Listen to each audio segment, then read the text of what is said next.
Thanks everyone for joining. Welcome. We're so thrilled to see you for another coffee chat. My name is Lindsay Lehr. I am the Managing Director of PCMI. We hold these sessions once a month as a space to have a collective conversation about trends impacting the payments industry, mostly focused on the Americas. But as you know, we're increasingly branching out into topics that have a global impact and looking at other world regions. Just a couple of comments to get us oriented. I do see some brand new faces, so I want to just provide a little bit of guidance here. This is not a typical webinar. What makes our coffee chat so special is that you all play a very significant role with your participation. So we'd love for you to have your camera on. We invite you to open up your mic, to ask questions, to make comments. We love to hear anecdotes and your own personal experience regarding the trend or topic that we're speaking about today. You can wave your hand. You can use the emoji to wave your hand. You can jump right in. You can use the chat. There's lots of ways to participate. So please don't be shy. And you'll see kind of our usual suspects opening up the conversation. This is an open forum. So remember, we are recording. This gets uploaded to our YouTube channel. So keep that in mind whenever, making your remarks. And most important thing is to have fun and take advantage of the space to learn and really as a moment to get access to experts and speakers who you might not interact with on a day-to-day basis. Okay, so today I am thrilled. I'm so excited to welcome Gabriele Zuliani, Executive Director of Bitso Business. Gabriele, welcome. Today we'll be discussing trends in cross-border payments, specifically B2B payments. And we have, such a very seasoned veteran from the payments industry who has worn many hats over his career. So Gabriele, welcome. We're so happy to have you.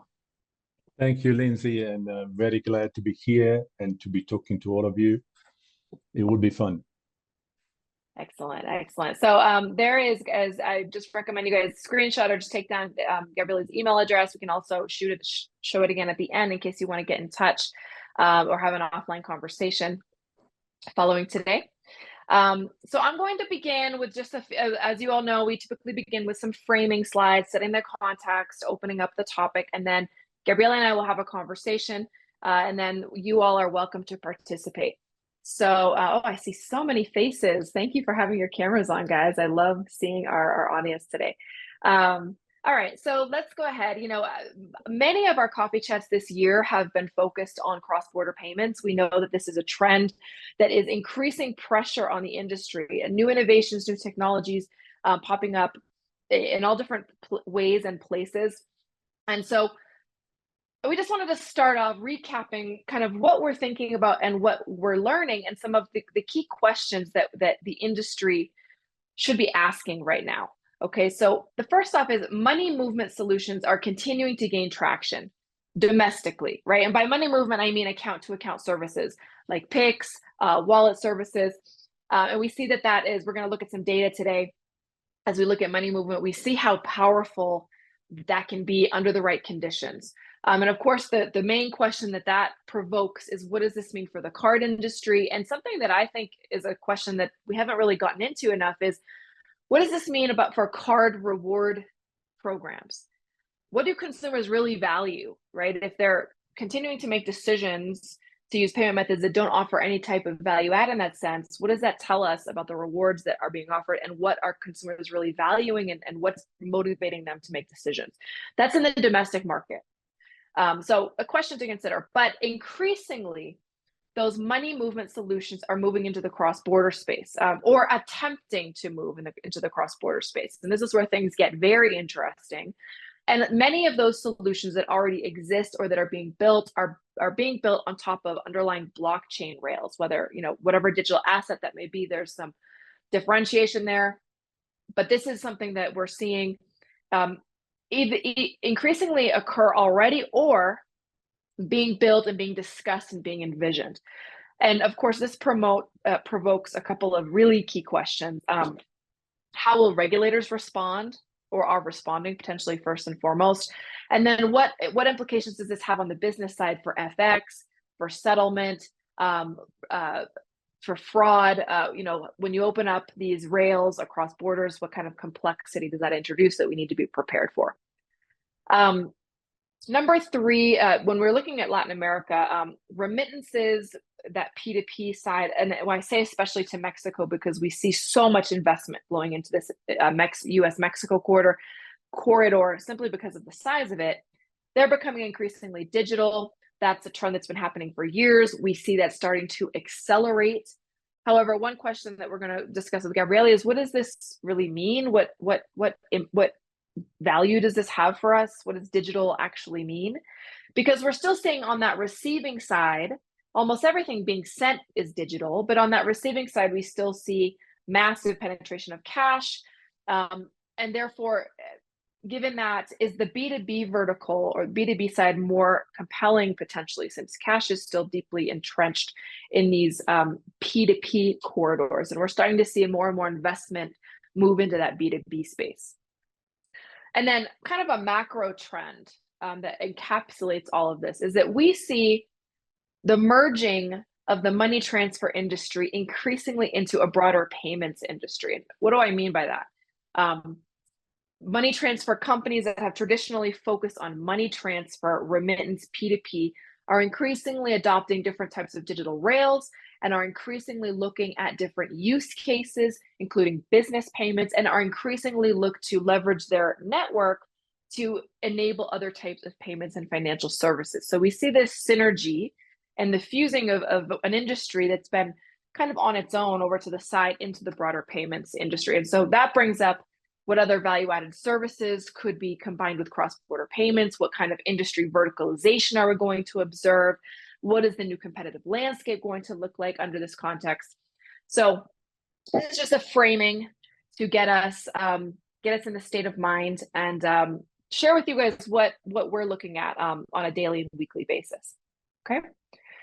All right, so just moving into a couple of actual content slides, and I just wanted to, you may have, this is a slide we've shown before from our Megatrends presentation, just showing the evolution of these A to A or RTP systems, right? They start off very often closed loop, may or may not be fully real time with a focus on P2P. Globally, we see this trend. They're moving into more of an infrastructure play, fully interoperable, very often driven by central banks. They represent the underlying real-time infrastructure upon which payment applications are built.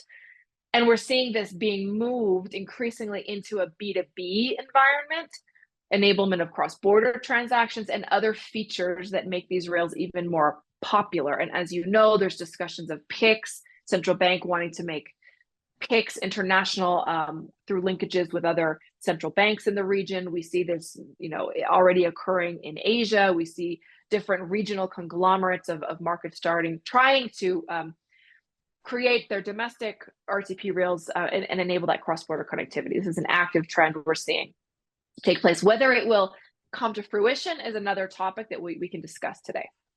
But this is fueled very much by how successful some of these schemes are at the domestic level. And, we monitor this on a quarterly basis.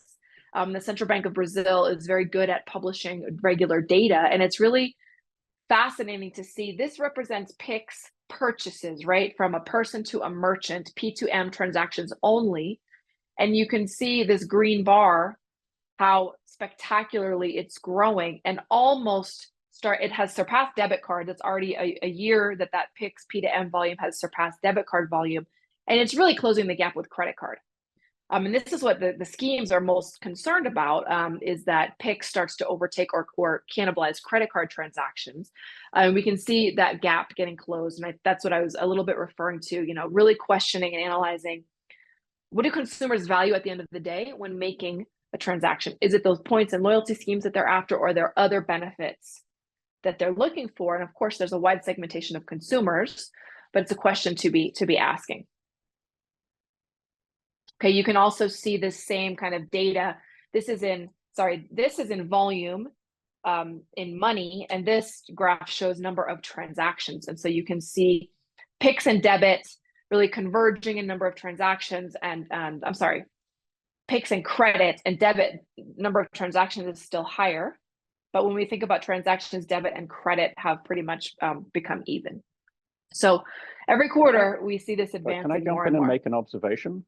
Please do. credit card's gone up a lot as well. I have a feeling that PIX is getting people used to doing electronic transactions, and so more people are doing everything because they're more comfortable doing it now. So this has actually been benefiting credit card as well.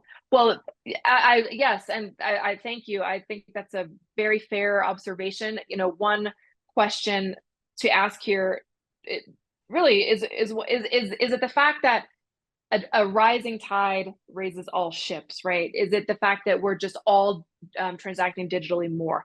I think that's a great analysis to make here, and a great question to ask, because all digital payment methods have been increasing. You're absolutely right. Correct. Great. So as we continue, what is staggering though, Lindsay, is now in less than 2 years, a brand new competitor is taking more than a fair share in the total volume that is going through the industry. That is what's staggering. Is not wiping out other form of payments, but from 0 to 2 years later, if you divided the share of the entire electronic payments and you look how much the share of PIX, that is absolutely astonishing. Absolutely, and the execution has been nearly flawless.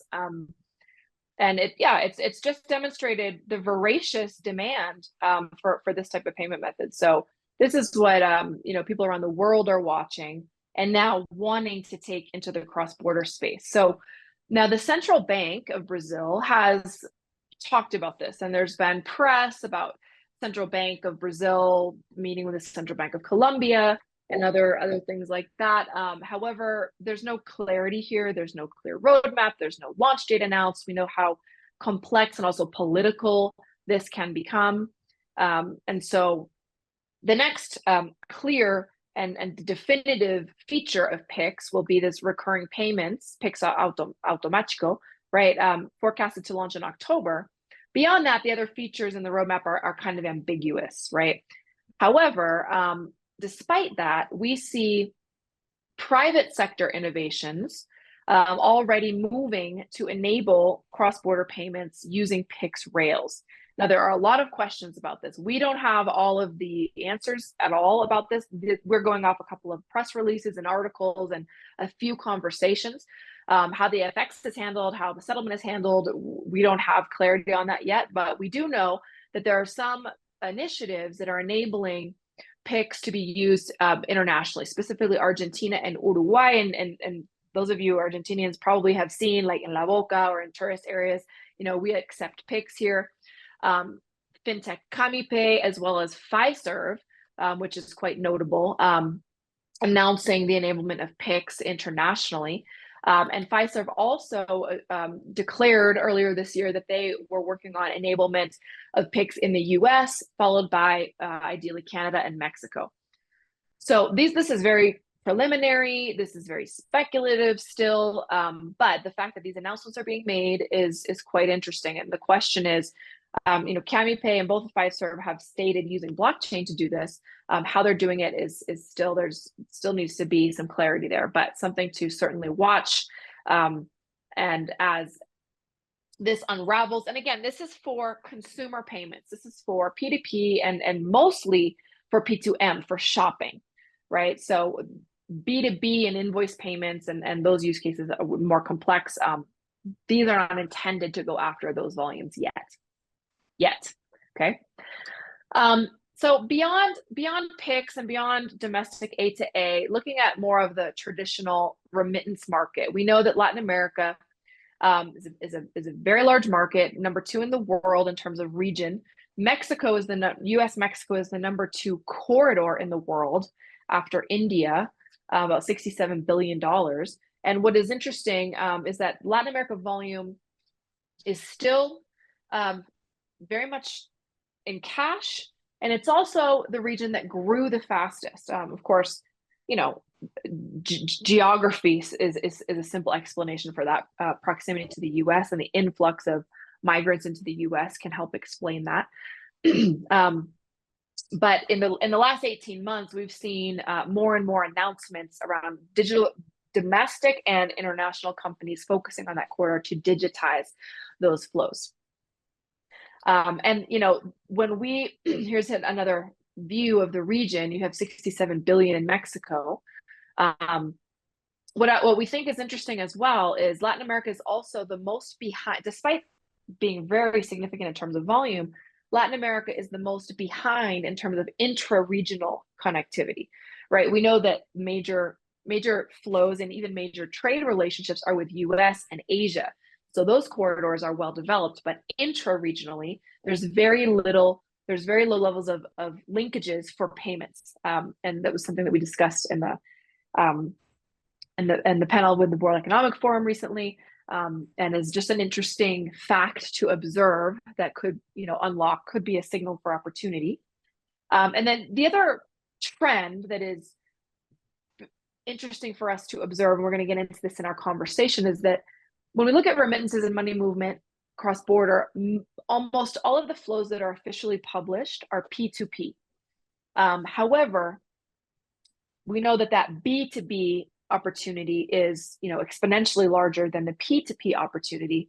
And what I have heard in interviews and in informal conversations with the industry is that even P2P intended rails are increasingly being used for business purposes because we're having increasing volumes of low ticket B2B transactions. We're in the digital environment now. Even small businesses need to transact across borders, and there still is really not a great solution for those transactions. So that's what we're going to be discussing a little bit today. Finally, before we just jump into our conversation, is that we have, I mentioned a couple times, many companies investing in these intra-regional flows, using all different types of rails, whether they're their own closed loop rails, whether they are leveraging Swift and just putting a user experience on top of it, whether they're using blockchain, whether they're using Visa and MasterCard rails. And so there's increasingly a lot of options available, but not that much clarity on really what does this opportunity look like, how fast is it moving, how do we take advantage and enable and digitize some of these flows, especially on the small business and B2B side, where there's just much less information. All right, so I see there's several comments in the chat. I'm going to get to those in a moment, and I'm going to stop talking for right now and welcome Gabriele. I'm going to stop sharing for the moment. And so what I want to begin, Gabriele, by just asking you, first of all, if you want to give a little bit of background on yourself and how you interact with this space. And I just want to start off by talking about this word digital. What does it mean? How can we really understand digital in the space today when we're talking about flows across the region? Yeah, thank you, Lindsay. And actually, it's fascinating because I believe that all of us that are sitting here today are privileged to be sitting in an industry that is in constant transformation. I started my career in payments almost 20 years ago. In my early days project, just to give you context why we're talking digital, was to enable Maestro. Believe it or not, Maestro is disappearing in many countries, almost all of them globally, to be accepted at point of sales, not even online, across Europe. So 15 years forward, basically we're talking about our cards are still surviving, are going to die. Debit is almost being eaten alive by pigs in Brazil. So this is an amazing industry which doesn't stop to surprise us with the speed of innovation. And although in the past, LATAM was left behind for a variety of reasons, political and problems with the currencies, the stability, you name it, now we are catching up. I say now we because I live and sit in Bogota, from where I'm speaking to. I spent half of my career in Europe and half in Latin America. A good part of that one has been in MasterCard in a variety of roles, and another good part now in Latin America, talking about alternative payment methods. So what the industry calls, broadly speaking, account to account and cross-border payments. So without spending more than 30 seconds on my background. So that preamble was about why we talk digital. And sometimes it's also odd to see that some incumbents define themselves as they have roles. They talk about digital owner, digital. I'm asking you, what is not digital these days. So why we still love to define digital as a category. So there are very few use cases today and very few corridors and countries where actually the starting point of the payment flow is cash and the end is cash on the other side. But for everything else, it is a ledger movement from one book in one currency to another ledger posting in another book in another currency. And nobody actually moves physical money other than a sequence of 0, 1 or blocks on the blockchain in the case of the business we are doing. So when we talk digital, I think we need to be more specific in terms of, okay, what race, which flows, which use cases, and then if there is really some cash part of that journey, we can absolutely discuss and how we can create more utility for those consumers. And because I don't think there are many businesses on that front in those use cases. Otherwise, really everything we speak about is digital. That's the way I would define it. Perfect. So, it's really about making that digital flow as efficient and frictionless as possible, right? And secure and low cost, and adding the maximum amount of value, right?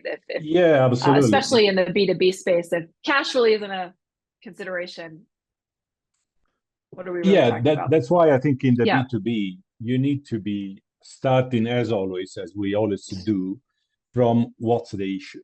So, and when you talk B2B, the first issue is, okay, who I'm referring to. I'm talking about large corporations that move trillions of dollars to traditional banks, and they are served very, very well by global transaction banking. That's one huge category. Probably has been served for the longest time ever through the traditional models, and that's fine. But then if you go one level down, then there are intermediate corporations, though they don't move trillions a month.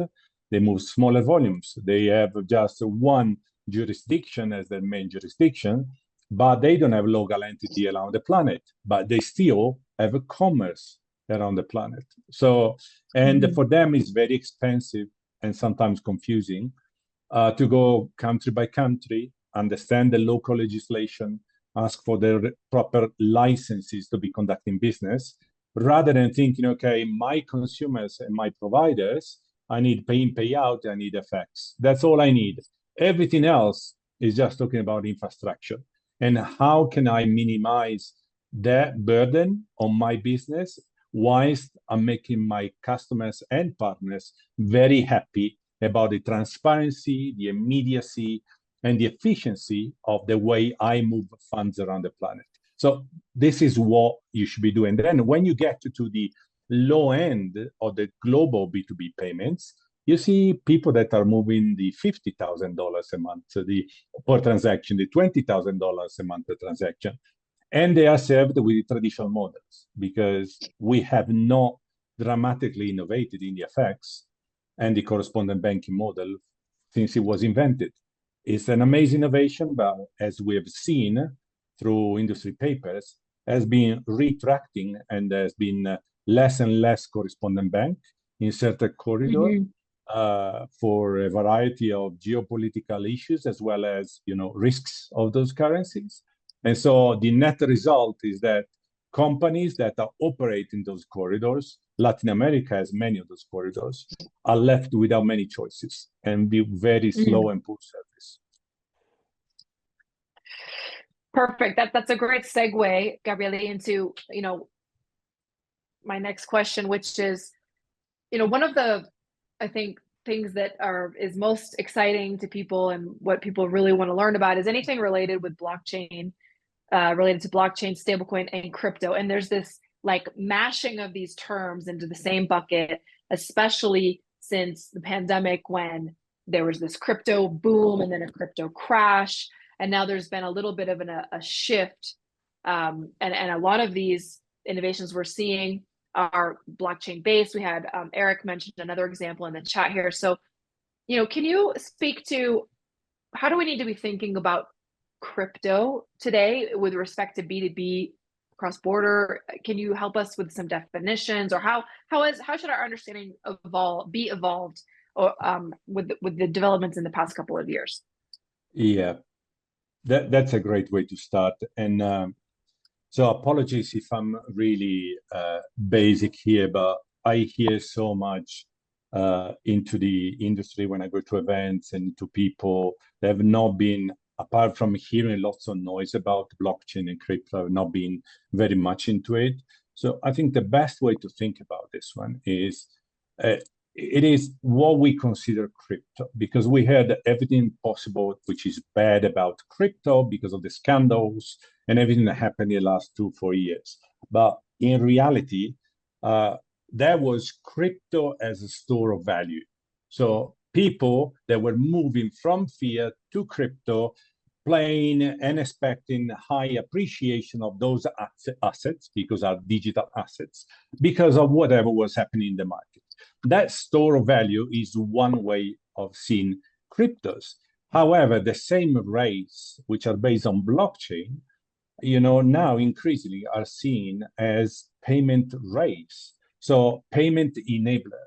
So, and that's why there are some people, and I cited, smiling a bit, which is important to say. Some people say, no, no, no, we don't want to hear about crypto, but talk to us more about stablecoins. and I laugh a bit because it's exactly the same thing. It just changes the assets that is behind. Behind you buy a specific asset, would be like in the stock market, you buy the stock of XYZ company, and that's what you have. You have one asset that, depending how the market goes up and down, has appreciation and depreciation. The other one is payment rates. So the comparison could be used to be thinking about moving money cross border with the correspondent banking and SWIFT for the messaging, and correspondent banking for clearing and settlement between books in different countries. Stablecoin does exactly the same. How it does it is by recording every single transaction on the blocks of the blockchain. And at that moment, you define, how many stable coins, which are pegged 1 to 1 to the dollars, the two mostly commonly used, which are USDC and USDT. And then at that moment, you converted already your fiat into stable coins. Once you have that stable coin, which is really like any smart contract, it is traceable, it's transparent, you see the transaction, and it is immutable on the blockchain. At that moment, you have something that is called a stable coin. And that stable coin can travel in seconds and transform itself in any other fiat that is traded on these, ledgers that are based on blockchain. And then you end up having the other fiat on the other side. So why this is relevant? Because this one has nothing to do with speculations, has nothing to do with volatility, but has a lot to do and say, is there another way to get almost instant settlement with transparent market effects at a faster and cheaper rate than the traditional model? The answer is resoundingly yes.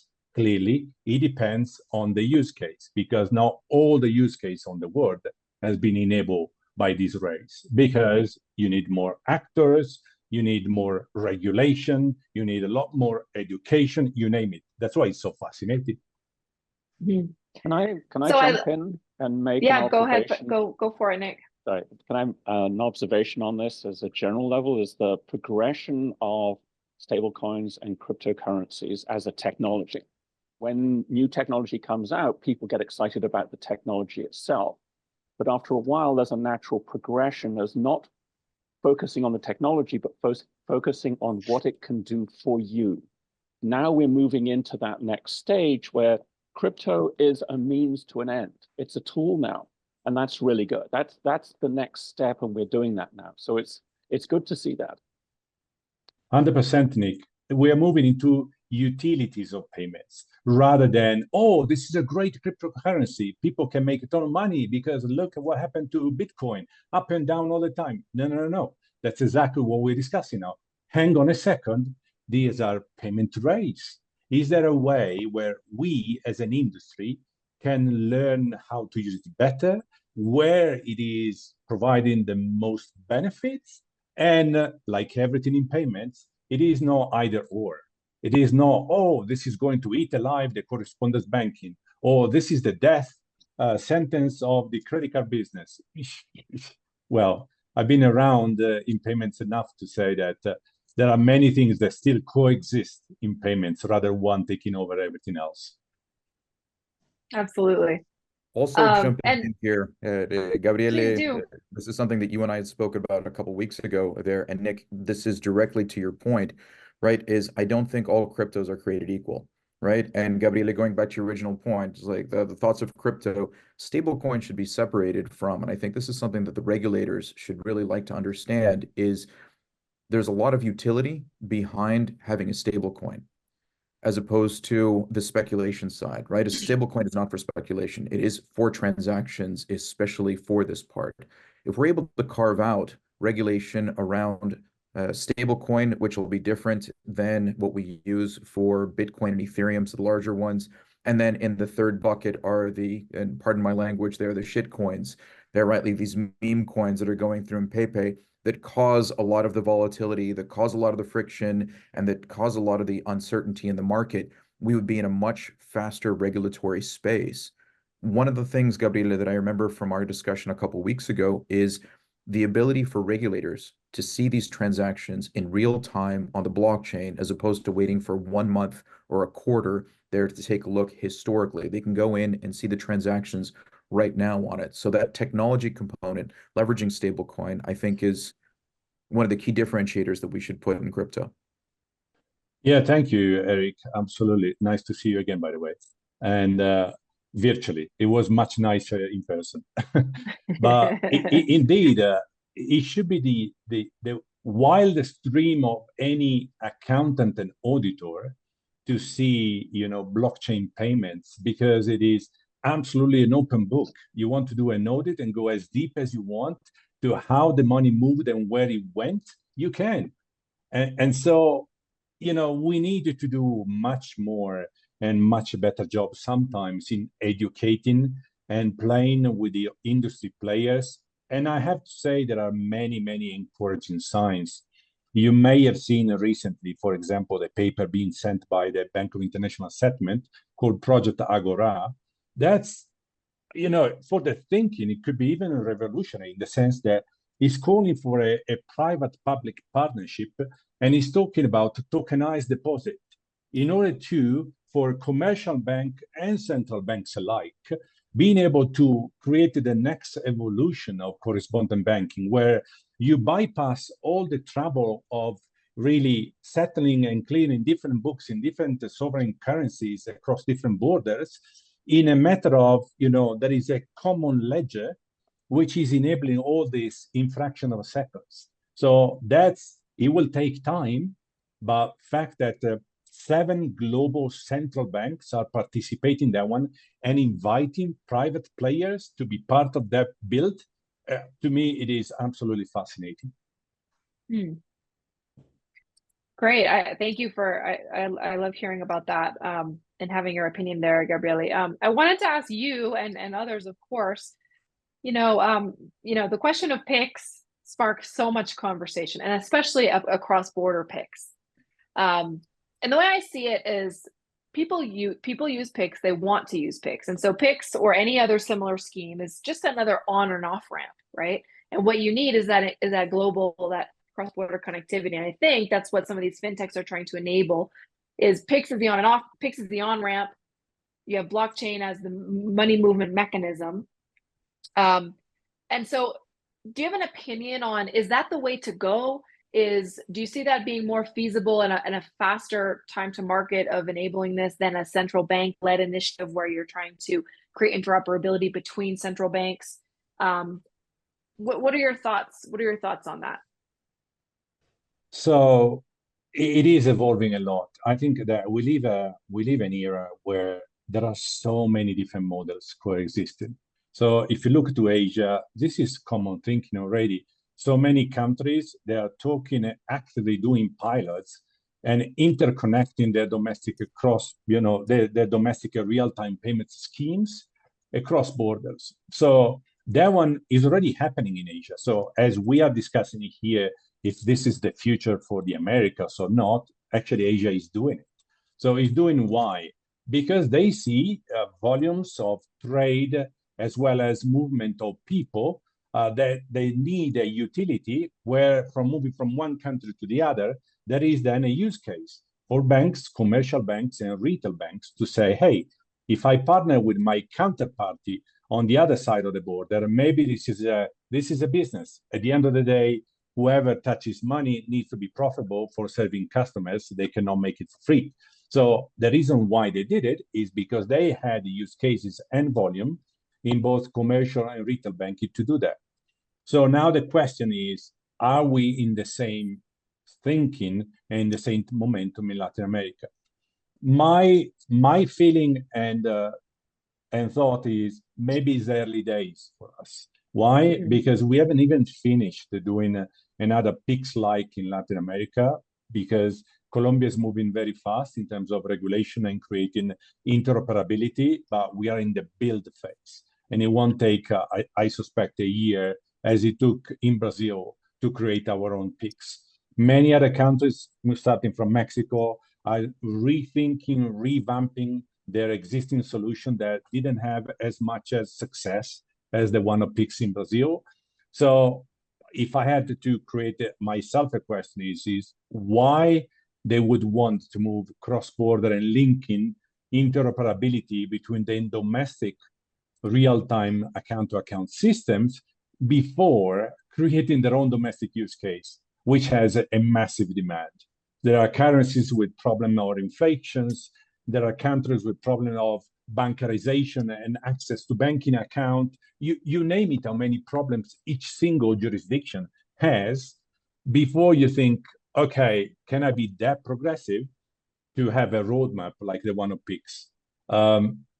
For me, probably we are a bit too ahead of a time in majority of the countries. Maybe PIX is so distributed and popular in Brazil that they have, in quote unquote, the luxury to be thinking 3 years ahead already, because they got momentum and they transformed the market domestically. And so the roadmap for innovation for them is much clearer elsewhere. No, I totally understand. I think it's a good point. And so that leaves a question, for those pockets of the industry where there is demand, is blockchain a faster and better solution? I would suspect the answer might be yes, according to in many people's opinion. So I like that you mentioned, Asia already has this business case, right? There's large and tracked flows. Banks and others believe that it's a business. We're starting to see that bubble up in Latin America, pockets of business opportunities. So Gabriele, what are those pockets? What are the use cases? What are the corridors that are the low-hanging fruit in this conversation? Yeah, for context, because you mentioned the volume that is getting into Mexico. So the corridor number one on the planet, which is USD to MXN, that corridor, we sell already close to 7% of the volumes. That is to say that there is already, even in traditional remittance model, there is a demand, or there is an understanding that there are alternatives to the traditional model. Is not, again, I insist, is not a replacement of the traditional model. Is many of the players, so the money transmitter providers from US to Mexico, many of these players are trying to look around and say, okay, of course I have my incumbent partners, the banks, and of course the majority of my flow go through them, but what else can I do to create sometimes more efficiency? And more efficiency means two things: pre-funding and speed. So pre-funding is a huge burden. Maybe they can find efficiencies in having less capital allocated in their Mexican account to be disbursed immediately, the fund that need to be moved. And there is another one, which is, what about outside of banking hours? What about during weekends? Everything that moves money and relies on the traditional banking in the large part of the world still operates with banking hours, which means you send money at 6 p.m. in the United States, your money won't be available to the other person earlier than tomorrow, the beginning of the day, tomorrow. So T+1, if you're lucky and if you have good relationship. You're lucky. If you're not that lucky, that becomes T+2 or T+3.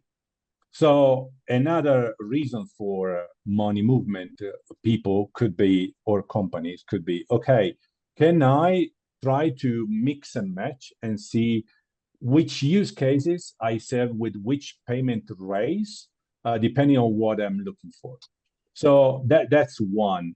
And there are many others. There are use cases that need not only the speed and the efficiency of converted immediately effects, but they also need the domestic raise, which is not a commodity in most of the markets. So what does it mean, domestic raise? They need to be able to do pay in and pay out in local markets, maybe through the same players that is providing them the ability to do the effects.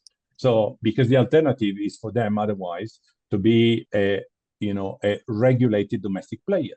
Many of the market players or global players do not necessarily want to move into Brazil, Colombia, Mexico, Argentina, you name it. They have maybe one country in sight because that is part of their expansion strategy, not necessarily all of them. So having the ramps, as we call it, of the domestic raise, someone that is connected to and can disburse and collect the payment and then move it in another country and do the effects efficiently in a very quick time, that's possibly a very good use case for them. And there is a hand being raised. Yes, we've got Danny. Hi, how are you? Nice meeting you. So when I've looked at these models in the past, and it's been maybe about 6 months since the last time I looked at it, there is an obstacle that I perceive, and it's the cost of conversion from fiat to the stable coin. So you already pay some spread when you convert as a user of funds from foreign currency into US dollar, and that gets often amplified because there's an additional cost of conversion from fiat to a stable coin or even to crypto, of course. I think that's part of the reason why Facebook, when they tried to go after the remittance opportunity between the US and Guatemala on their pilot, which they abandoned after 6 months, didn't really get too far. So I'm wondering how that looks today. Well, I'm not speaking about what happened to Libra and why it failed, and I think it is much bigger than just the experiment they tried to do in Guatemala. So I think that in reality, the conversion and the effects and the ability to move the money quickly in another currency, if you compare the flows, it depends on what you're comparing.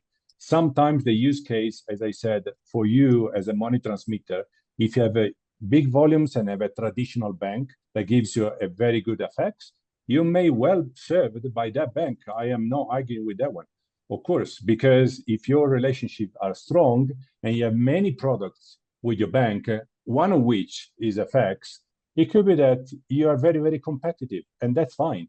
So, but there are many that are smaller remittance, or they have not so strong relationship with the banks. So the effects they get, I would argue, first of all, it is ex post. So they don't know a moment of trade what they can expect, rather than getting an effect through an API. That's why when you talk to traditional banking, they tell you, this is the effects I did for the past month. So if you ask me, can you give me what's my rate today? You hardly have it, because you are not connected with a trade desk immediately. So they don't offer you, for the majority of the companies, that spot effects to you to evaluate if it is a good one or not. You get it, and then you analyze it as post. So in essence, I think we cannot speak generically and say, oh, stable coins is not as promising as it looked when we compare flows. We need to look corridors, currencies. Indeed, even on stable coins and blockchain, some books are more competitive than others. The book USD MXN is very competitive. It could be that the USD to COP, so Colombian peso, is less for some flows. And that's why, as I would say, the ecosystem grows, and there are more liquidity providers, and there are more companies that have a bid and ask in the books. So they demand the currency and they sell the currency. you will see more competition versus traditional banking. If it is a small markets with small volumes, it could well be that this is not competitive versus traditional banking. Can I jump in something else that you were talking about, which is speed? When we're talking about international especially, I think most people and businesses would be okay if the money got into your account the next day. It's waiting for 2 or 3 weeks or longer sometimes and not even knowing whether you're going to get it has been the big problem. If it's real time, that's great. And I'm glad that we're all focusing on that a lot. But just next day is going to solve a lot of people's problems. And we don't, and I'm often asked about that. And I tell people we had the ability to build that infrastructure globally 30 years ago, but there were too many people and businesses, banks that had a vested interest in making sure that didn't happen. One of the good things is that cryptocurrencies have changed the game. So everyone is now trying to make that happen at last. But I look at this as sort of next day is fantastic. And most businesses would be okay with that. I don't know what other people think of that. Thanks, Nick. I believe it depends on the use case and it depends where that flow goes. Because if we needed to disperse that flow to your customers of your customer, and they expect to receive their money because that's the agreement you have in place the same day, or that flow for them is vital cash flow to continue operating and spending less money in having funds sitting on accounts for hours rather than earning interest rates, well, maybe in that case, speed is relevant. And that's why they want it. For other cases where this one is trade flows or treasury flows and is moving from one ledger to the other ledger, maybe I'm with you. At the end of the day, you make interest in one ledger and you make interest in the other ledger. So regardless when you move the money, it will earn its own interest anyway. But when it is the case of the consumer, and think about this case of the corridors of remittances, USD to MXN, if your expectation is to disburse real time on the other end in Mexico, well, it matters a lot if the liquidity to you arrives instantly, or you are pre-funding and disbursing to people and customers real time, and your money comes one day after. So that funding costs you a ton of money. Mm-hmm. An interesting point that you and I discussed, Gabriele, is the fact that increasingly, individuals, the size of businesses is shrinking.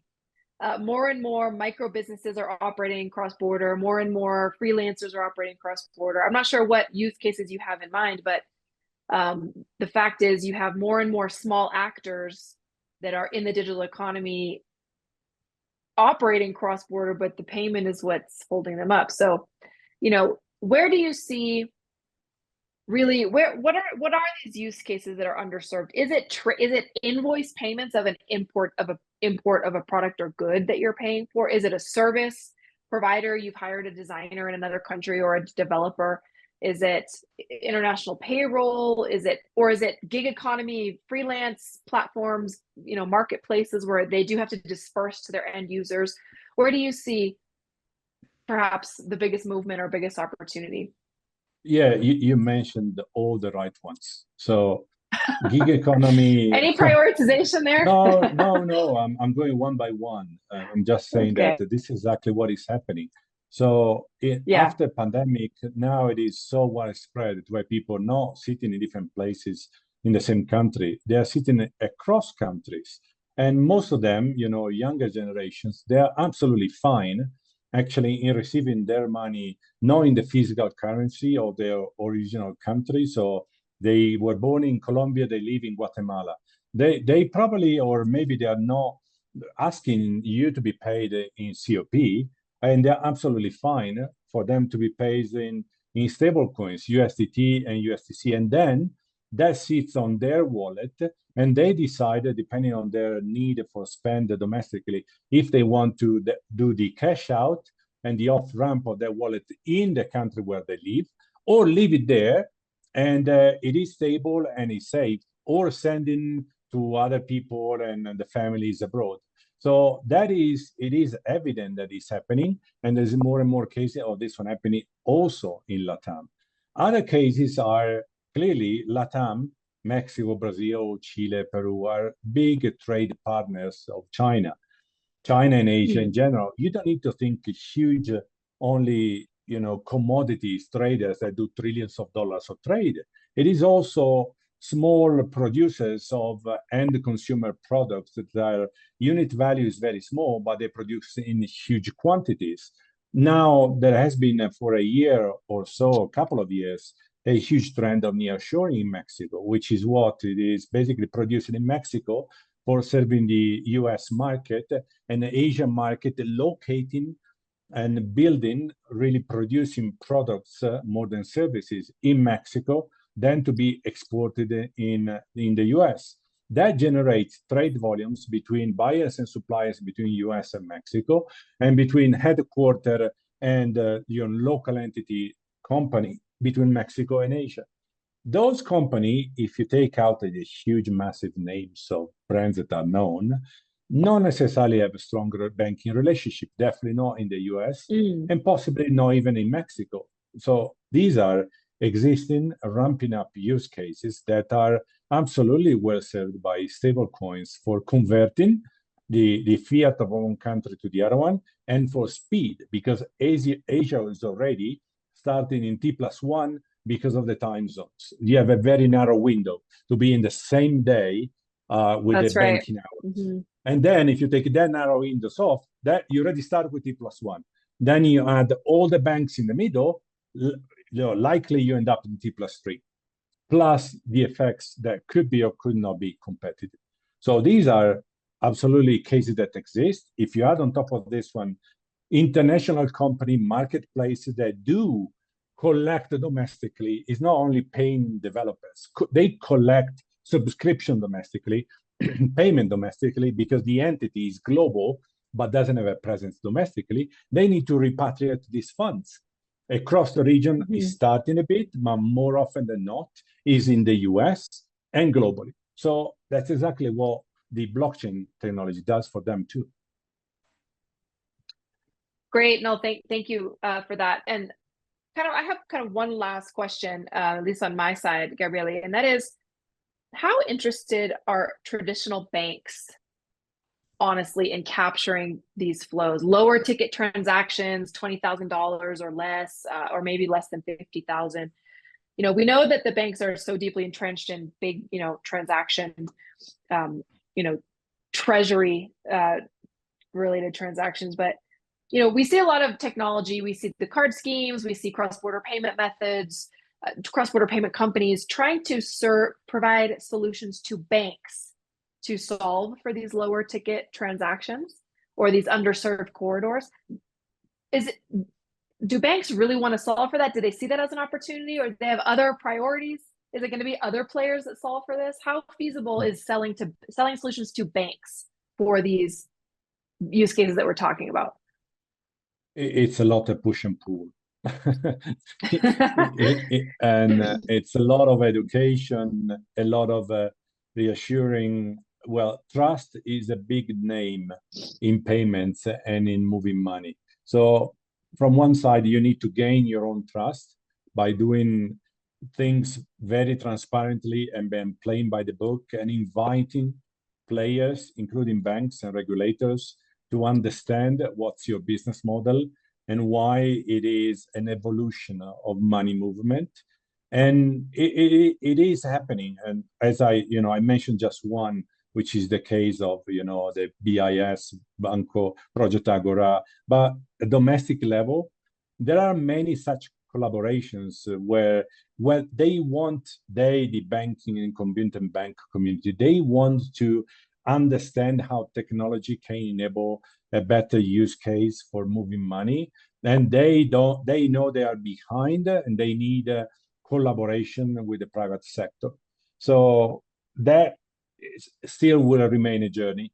So banks, especially in our countries, there are very few banks in any given country that hold the vast amount of the deposits, and as such, everything that moves money, it is among very few banks.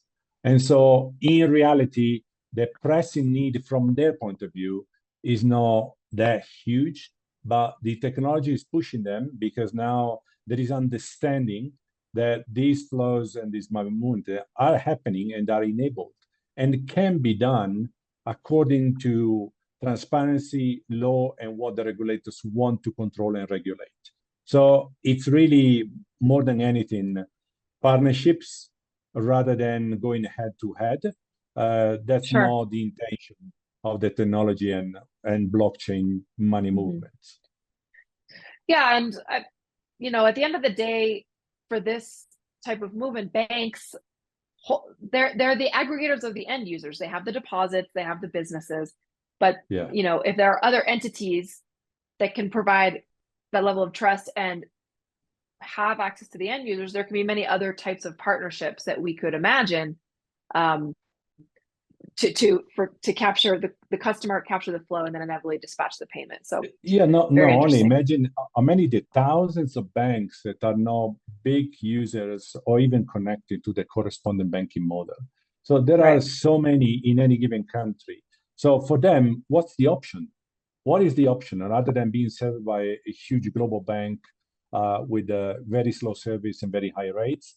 This could be a way to do more inclusion across banks, which in return is more inclusion for their end users, being B2B users or retail consumers. Why? Because for them, it would be opening to global money movement in a transparent and efficient way without rebuilding the corresponding banking model, which was very expensive for these smaller banks and smaller players.